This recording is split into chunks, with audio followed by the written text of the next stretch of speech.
me any source that mentions the crucifixion of Jesus. I want to see Jesus crucified. Josephus, he forgot to mention Jesus. He mentions a crucifixion, he mentions people, and this is a fabrication anyways inserted by some Christians later on into the works of Josephus. But Josephus is... Actually, Gomerozdubar, Josephus is partially fabricated. What historians call interpolated in Josephus' work is the reference to Yeshua as the Christ, and that he rose from the dead on the third day, and that he was foretold by the prophets of the Tanakh. But the rest is widely accepted as genuine Josephus' words. If we take the interpolations out, we end up with the following words of Josephus, which again are widely accepted as truly his words. So you are still stuck with the reference from Josephus. Considering everything that we have already mentioned before this argument, one should wonder what on earth would suffice as evidence for the crucifixion that would make a Muslim go, maybe I was wrong about the crucifixion in the first place.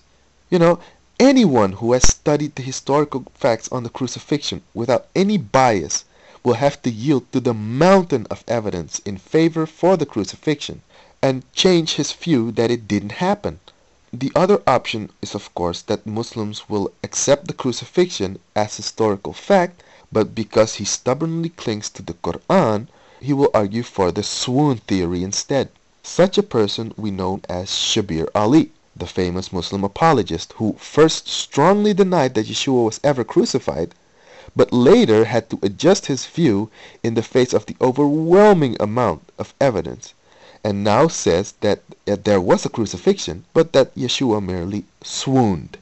Of course, this far-fetched theory doesn't hold any weight based on the historical data either, and has been universally rejected by historians. Lucian is not my source. My source is any Christian movements. The Ebionites. How about the Qumran Covenanters? How about the Dead Sea Scrolls? How about any alternate history of Jesus that gives us a biography that was not reliable upon the New Testament? Unbelievable that Gomerozdubar would appeal to these groups that were either labeled Christian heretic or had nothing to do with Christianity at all. The Ebionites, a group of Hebrews from the late 2nd century that Yeshua was the Son of God, and that didn't even believe in the virgin birth to begin with, falsifying Gomer's position. Furthermore, they accepted the Gospel of Matthew only, and the Gospel of Matthew speaks of the crucifixion and the resurrection of the Messiah, doesn't it? Then he mentions the Qumran Covenanters. Wasn't a Christian group at all, so why Gomer appeals to this group just amazes me. The name reveals that this group belonged to the Qumran community that was living in seclusion and whose only concerns were the temple and its services. So that they didn't write about what was happening in Jerusalem is to be expected from such a group. And the Dead Sea Scrolls, not even a Christian document. So why would we expect anything in the Dead Sea Scrolls about the Messiah's death to begin with? And this was the writing of the Qumran community also. So why the appeal to those documents as being Christian? Prove to us from the Quran that Jesus wasn't crucified. I don't need to. I don't need to prove from the Quran that Jesus wasn't crucified, because my Bible already tells me the one called Yeshua, Son of the Father, he was freed and not crucified. The one named Yeshua, Son of the Father, he was freed, he was not crucified, sir. He was freed and he wasn't crucified. Yes, Barabbas. Barabbas means simply the Son of the Father. Yeah? And his first name was Yeshua, Son of the Father.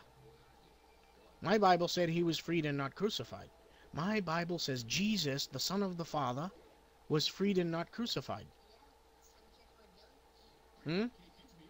But Allah subhanahu wa ta'ala does tell us in the Quran, وَلَا قَاتِلُوهُ, they killed him not, nor did they crucify him. Yeah? That is classic. Gomer, can you read? Hold on, slow down, guest. You're the huckleberry of the hour now. Guest wants to be a text cheerleader. Hold on. Barabbas and... Is that telling you something, yeah, Guest? They were two different people? Because you don't know even who Barabbas is. All you know is that he's some thief that was freed. But why is he named Yeshua Barabbas? Why is he named Yeshua, son of the Father?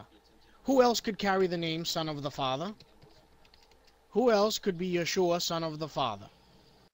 So let me get this straight. Because there are so many Jesuses that supposedly cause confusion about who is whom, if that is the case, then how do you distinguish between all the Muhammads in the Hadith literature? For some reason, Gomerozdubar seems to think that Yeshua bar Abba, Yeshua the son of the Father, is the same as Yeshua HaMashiach, Yeshua the Messiah.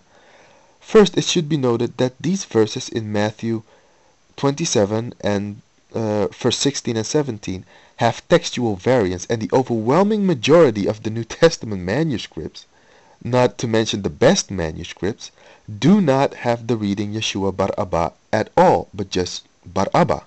Second, even if Yeshua bar Abba is the reading to follow, still it's inconceivable how Muslims end up claiming that Yeshua bar Abba is actually the same as Yeshua HaMashiach.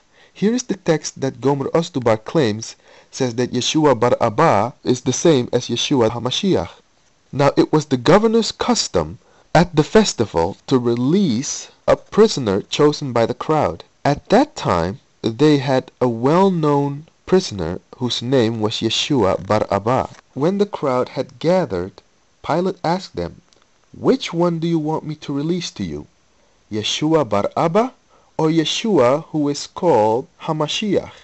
Notice what the text says. It first introduces this Yeshua bar Abba, which tells us that this Yeshua bar Abba is someone that was unknown to the reader before. This means that this is someone else that Matthew has been speaking of as Ben Elohim, or Son of God. Furthermore, in verse 17, they are distinguished from one another. Pilate gives the people a choice between Yeshua bar Abba or Yeshua HaMashiach. If Yeshua bar Abba is supposed to be Jesus, according to Gomerozdubar's Bible, then who is this Yeshua HaMashiach, or Yeshua the Messiah? Either Jesus is bar Abba or he is HaMashiach. He can't be both. What Gomerozdubar is doing is not respecting the text and forcing his theological bias to the text by deliberately swapping the two persons. That would be like me going to the Hadith and deliberately swapping all the Muhammads that are mentioned, not respecting anything that the author of the text tries to communicate to his readers. So that in the narrator of this Hadith in Sahih Bukhari, Volume 3, Book 45, number 687, I would deliberately mix up Muhammad the Apostle with Muhammad bin Maslama and have Muhammad the Apostle actually murder Ka'b bin al-Ashraf, instead of respecting the text and paying attention to what the text actually tries to communicate, that it is not the Apostle Muhammad, but Muhammad bin Maslama, his companion, that actually did the murdering of Ka'b bin al-Ashraf.